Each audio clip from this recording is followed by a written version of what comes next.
As I mentioned earlier, I really didn't have a good feel. I don't have a great feel for how people were feeling after the game, having not hosted the show. And then by the time I got home, all the sports that was going on was so good. Sorry I didn't listen. Wow. Happer and I finally worked together, and you're like, no thanks, I'm good. Well, you had the Royals game that was really good. You had Michigan-Washington. You had the... It's possible to listen and watch other things. Take it from me. I listen to podcasts. I like to focus on the thing that's happening. Not your friends and coworkers. That's okay. I support you, but I won't have to anymore, I guess. I popped into the YouTube chat for Bigger Red Overreaction for like 2 minutes. Yeah. I said, hello, everybody. And then somebody said something very mean to me. So yeah. That didn't take long. Yeah, indeed. So are you asking me, like, what's the kind of takeaway? Well, I guess I was saying I'm a little surprised that it's I'm hearing that it was somewhat negative. I think that people, and we probably don't have enough time to talk about this, but it's something I want to get into with you at some point this week. I think people are a lot of frustrated with the offense and how the idea of like playing to the NFL mindset, right? Of just like get a lead and then sit on it. We want to win the game. That's what Matt Rule says. We are playing to win the football game. Mm-hmm. Matt Rule has told us many times he is a defensive guy. He has said it. It's funny the way he says it. We always win with defense. I always win with defense. Sometimes my offense looks this way. I think he takes pride in that. I think he takes pride in his teams winning with defense. And so I would say, like, if you are frustrated by the offense, I hear your frustration. But I would also say, like, I think you have to get used to it because I think that this is who they are. Now, that's not to say, like, they don't want to have an anemic running game. And they don't want to have wide receiver. They don't want to have these 2 wide receiver transfers come in and not really make an impact. Right. Because Banks had 1 catch, Nayor had 0 catches. And that is now another game this year where both or one of the guys was just kind of rendered, not useless, but they weren't out there really in terms of the stat sheet at the very least.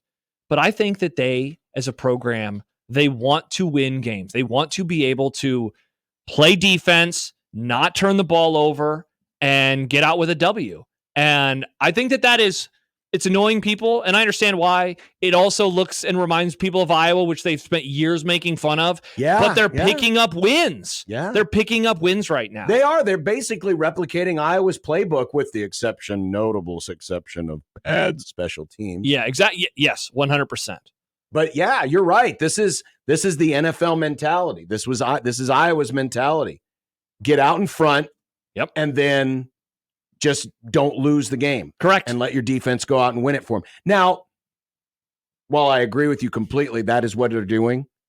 Saturday was a bad day to try to keep your foot on their throat in terms of an offense. Because of the weather? Because the weather, I mean, yeah. Dylan struggled in those conditions. Yes. As most quarterbacks would. This is not saying that Callie McManus did too, right? So, like, both of them. Well, he struggled in those conditions because that's what he is. No, I know, but I'm just saying. But yeah, he did. Yeah, absolutely. Yeah. Both guys did not have good games, and Dylan was noticeably worse than he has been at any other game this season. I mean, it will be fascinating to see how other teams approach Dylan because the approach is this. They don't respect Nebraska's run game. No. The goal right now is to make the freshman uncomfortable. Yeah, that's what defenses are going to be doing the rest of the season is they're going to do everything they can to make the young kid beat them. So, and it's funny because then you kind of have 2 ways of attacking. You could try to bring a ton of pressure and get to him and sack him. But that allows them, in theory, if he's able to get just a little bit of time, he has the arm talent that he can make a throw. Or you do what I think teams are going to do more often, and that is not rush a lot and just drop a ton of guys back. Mm-hmm. And we see this in the NFL now all the time. They rush 3, they drop 8. I think that is going to be the plan moving forward because that's what I would do. If I don't respect your run game and I don't think that you can pick up yards traditionally, then I'm gonna rush as few guys as possible where I can still stop you, whether that's 3 or 4, and then I'm going to put everybody back there because I also don't think, John, I don't think the wide receivers really scare anybody right now. I definitely don't think the tight ends scare anybody right now. No. And the running backs don't scare. So it's like there's not a whole lot to be frightened by with Nebraska's skill players at this point in time. And then you just hope like maybe you can make the true freshman make a mistake. And he had easily his worst throw. He had his worst game and his worst throw on Saturday. The interception was, and some of that, some people have theorized bad snap, RPO. At that point, he was just trying to get rid of the ball, whatever it was. Honestly, I don't think he saw him. No, I don't either. I don't think he saw. And you see that happen. I mean, it happens to the best of quarterbacks. You see sometimes guys will throw a pick. It's like just didn't see him. Yeah. And the linebacker was just barely across the line of scrimmage, kind of maybe a little crunched down, and did not see him. Numbers on Dillon from Pro Football Focus. Yeah. He was 2 for 5, 59 yards passing, 20 yards in the air or more. So wait, real fast. So he was 2 for 5 on passes that had 20 or more air yards? Well, it says Raiola was 2 for 5, 59 yards on passes of 20 plus yards. Okay. And that's okay. Lowest grade of the day was on plays where he was not blitzed. Rutgers only blitzed a third of the time. See, there you go.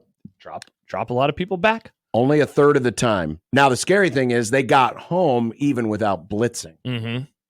Because Raiola was sacked 4 times. But he on the 23 dropbacks that he was not blitzed, Dillon went 9 of 19 for 86 yards, the interception, and 3 sacks. So, which speaks maybe a little bit to, and I thought there were a couple of times where Dillon was looking for a bigger play that wasn't there, and he missed an obvious target in the flat. I can't remember. I think it was the third quarter. The Barney play in the fourth quarter. The Barney play, but there was another play too. There were a couple of times where he had Fedoni open. Yeah. Just, right sideline, 8 yards down the field. Nobody over there. And Dillon was looking for something bigger the other direction. I think the defense had him spooked. Zach says, so he's going to say something that I agree with wholeheartedly, and then another part that I disagree with. Greg Schiano is one of the best defensive coaches in the Big Ten. Agree. Sure. The rest of Nebraska's opponents aren't going to be able to rattle Raiola the way he did.